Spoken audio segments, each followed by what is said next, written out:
राधे राधे दोस्तों, आप सबका स्वागत है टीचिंग विद अभिषेक में। दोस्तों, बड़ी अच्छी खबर है कि बिहार का स्टेट का नोटिफिकेशन आपका दोस्तों आउट हो चुका है। ठीक है, तो आज के वीडियो में दोस्तों हम स्टेट को अप्लाई करने के लिए क्या चाहिए, एग्ज़ाम पैटर्न, आयु, सिलेबस, योग्यता, तो संपूर्ण जानकारी इस वीडियो के माध्यम से हम जानने वाले हैं।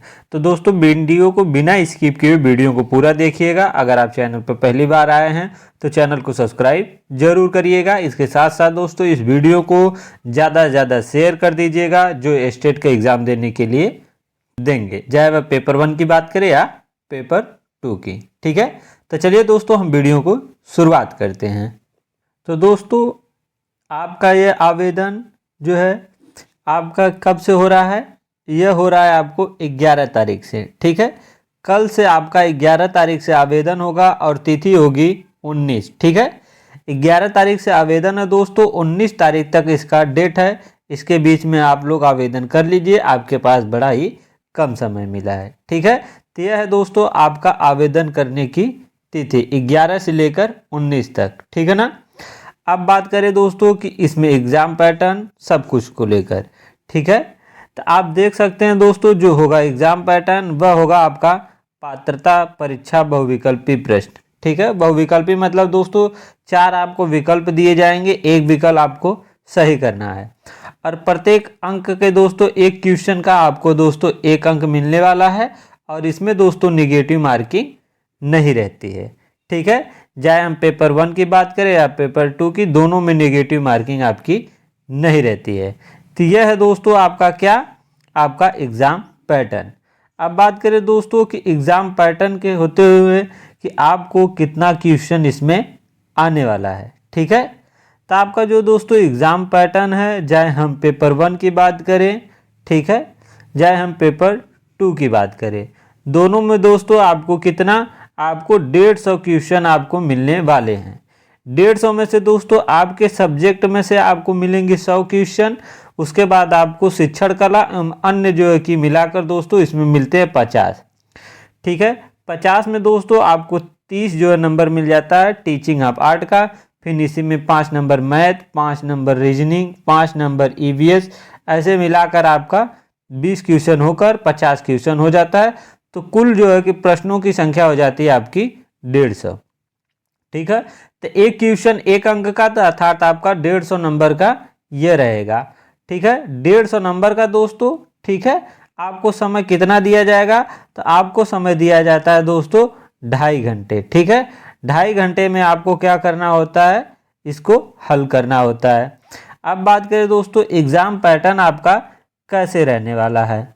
ठीक है, तो दोस्तों जो आपका एग्ज़ाम जो है कि पैटर्न है वो तो जानते हैं ऑब्जेक्टिव रहने वाला है। इसके साथ साथ यह आपका सीबीटी बेस्ड रहता है, अर्थात कंप्यूटर बेस्ड टेस्ट रहता है। इसमें नॉर्मलाइजेशन की प्रक्रिया दोस्तों रहती है। अगर किसी भी शिफ्ट में कठिन देखिए यहाँ आता है कि ऐसी परीक्षाओं में सामान्यतः अलग अलग पालियों में प्रश्नों के अलग अलग कठिनाई स्तर होने के कारण परीक्षाओं का परीक्षाफल तैयार करने के पूर्व नॉर्मलाइजेशन की विधि अपनाई जाती है। ठीक है दोस्तों, तो क्या होता है दोस्तों इसमें आपकी नॉर्मलाइजेशन होती है। ठीक है, और यह होता है आपका सीबीटी बेस। ठीक है, तो यह हो गया दोस्तों आपका एग्ज़ाम पैटर्न। बात करें कौन इसमें अप्लाई कर सकता है, कितनी फीस लगती है। देखिए, सामान्य वर्ग, आर्थिक रूप से कमज़ोर, ठीक है, पिछड़ा वर्ग, अत्यंत पिछड़ा वर्ग के लिए 960 रुपये अगर आप पेपर 1 या भरते हैं तो पेपर 2। अगर आप दोनों पेपर भरते हैं तो आपको 1440 रुपये देखने को मिलेगा।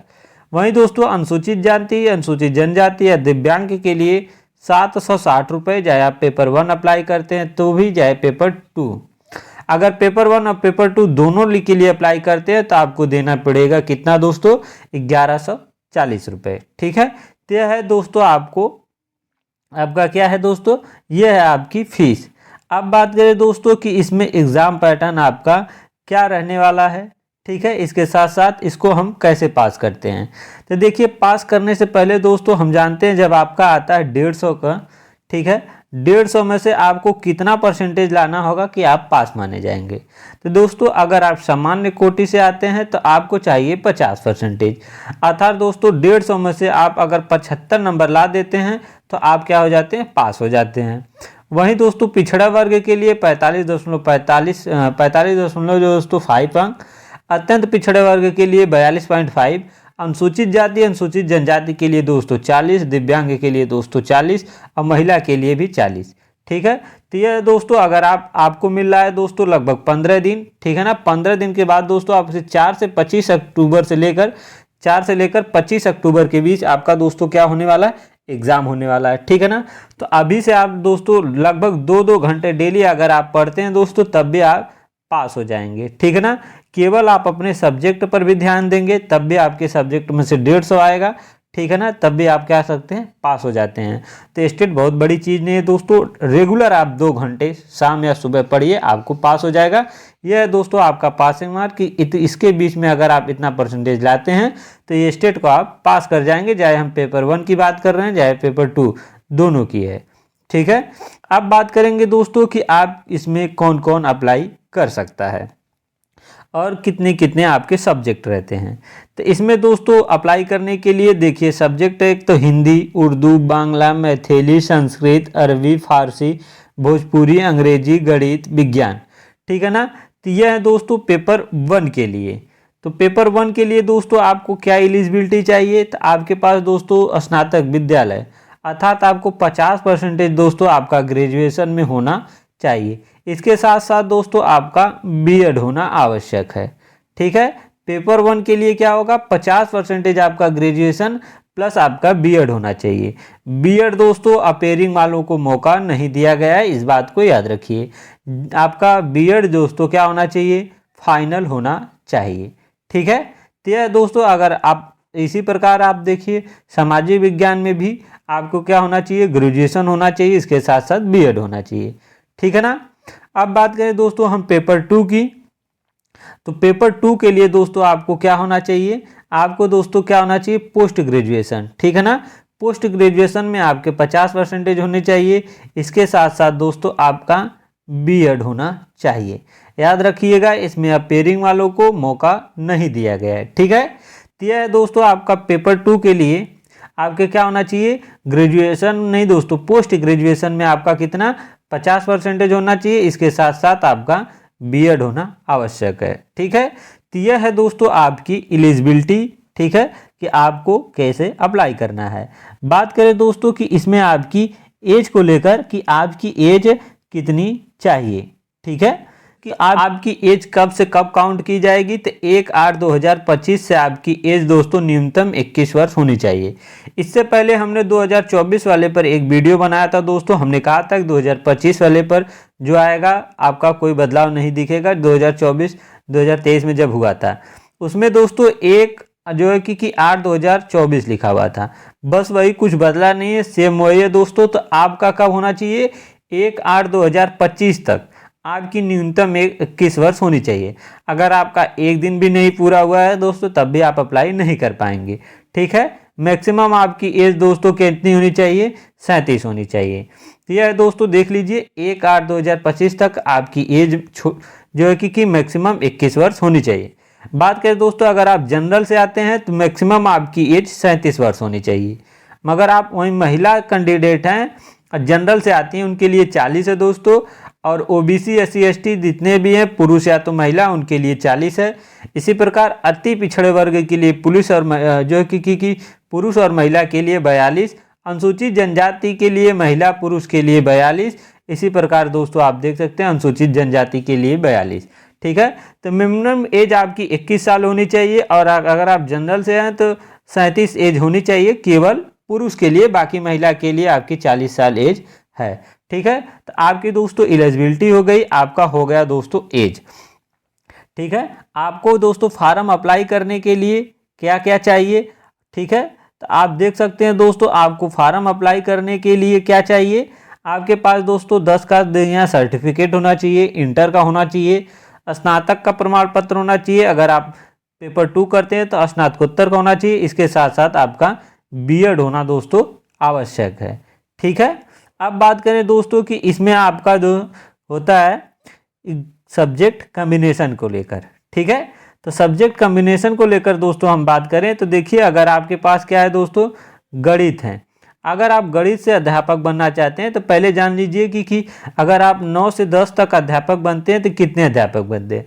इसमें 4 अध्यापक बनते हैं। एक तो आपके गणित के बनते हैं, फिर विज्ञान के बनते हैं, सामाजिक विज्ञान के बनते हैं, एक बनते हैं भाषा के, ठीक है। अगर आप दोस्तों गणित के बनना चाहते हैं तो आपके पास दोस्तों स्नातक स्तर पर गणित के साथ क्या होनी चाहिए, भौतिक होनी चाहिए, या तो इलेक्ट्रॉनिक्स या तो कंप्यूटर साइंस या रसायन या सांख्यिकी में से 2 विषय स्नातक स्तर पर पठित हो, ठीक है। तो आपके पास दोस्तों क्या होना चाहिए, गणित का बनना चाहते हैं तो इसमें से आपके पास कोई एक सब्जेक्ट होना आवश्यक है। वहीं दोस्तों साइंस की बात करें तो स्नातक पर दोस्तों आपके पास जंतु विज्ञान, जिसको प्राणी विज्ञान कहते हैं, वनस्पति विज्ञान, रसायन विज्ञान पठित हो, ठीक है। तो इसमें दोस्तों अगर आपके पास जंतु विज्ञान है, अगर वनस्पति विज्ञान है तब भी अप्लाई कर पाएंगे, अगर आप जंतु विज्ञान और रसायन विज्ञान है तब भी आप अप्लाई कर पाएंगे। अर्थात 3 सब्जेक्ट में से आप दोस्तों 2 सब्जेक्ट आपका होना आवश्यक है, ठीक है। इसके साथ साथ दोस्तों अगर आप इंजीनियरिंग में स्नातक किसी विशेष जो किए हैं तब भी अप्लाई कर सकते हैं। सबसे ज़्यादा दिक्कत दोस्तों एसएसटी में आती है, जो सामाजिक विज्ञान के लिए बनते हैं। तो यहाँ देखिए, स्नातक स्तर पर सहायक विषय प्रतिष्ठित विषय के अंतर्गत जैसे इतिहास, भूगोल, अर्थशास्त्र एवं राजनीति शास्त्र में से 2 विषय में से उत्तीर्ण हो, जिसमें से एक विषय इतिहास या भूगोल होना आवश्यक है। कहने का मतलब दोस्तों, इतिहास और भूगोल में से आपकी पहली एक विषय जो होनी चाहिए। मान लीजिए आप इतिहास का बनना चाहते हैं तो आपके पास इतिहास प्लस भूगोल हो तो आप तो अप्लाई कर पाएंगे।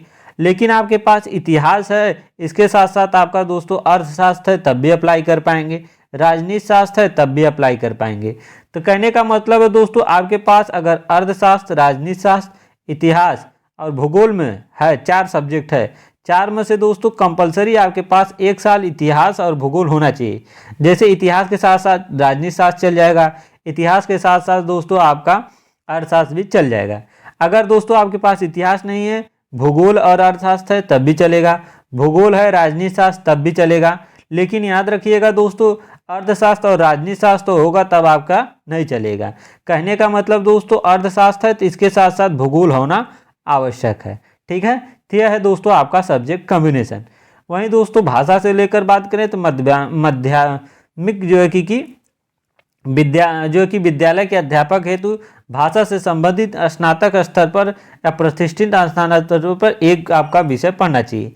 जैसे दोस्तों आपने हिंदी पढ़ा है तो हिंदी के साथ साथ आपका संस्कृत होना आवश्यक है, ठीक है। अगर आप दोस्तों बांग्ला पढ़े हैं तो बांग्ला के साथ साथ आपका जैसे बांग्ला, उर्दू, तो 2 सब्जेक्ट आपके पास होना आवश्यक है। तो आपका आज का नोटिफिकेशन निकला। आई होप कि हमने सब कुछ आपको बता दिया है कि आपकी एलिजिबिलिटी क्या होनी चाहिए, आपका एज क्या होना चाहिए, आपका सिलेबस क्या है दोस्तों, ठीक है। आपको सब कुछ हमने बता दिया है। अगर दोस्तों फिर भी आपका कोई डाउट रह जाता है तो आप कमेंट कर दीजिएगा, आपके कमेंट का जवाब दिया जाएगा, ठीक है। तो 11 तारीख कल से दोस्तों आपका आवेदन शुरू हो रहा है, तो कल से आप आवेदन शुरू कर दीजिएगा। तो चलिए दोस्तों, आपसे मिलेंगे नए वीडियो में नए टॉपिक के साथ दोस्तों। तब तक आप अपनी तैयारी करते रहिएगा। जय हिंद, राधे राधे।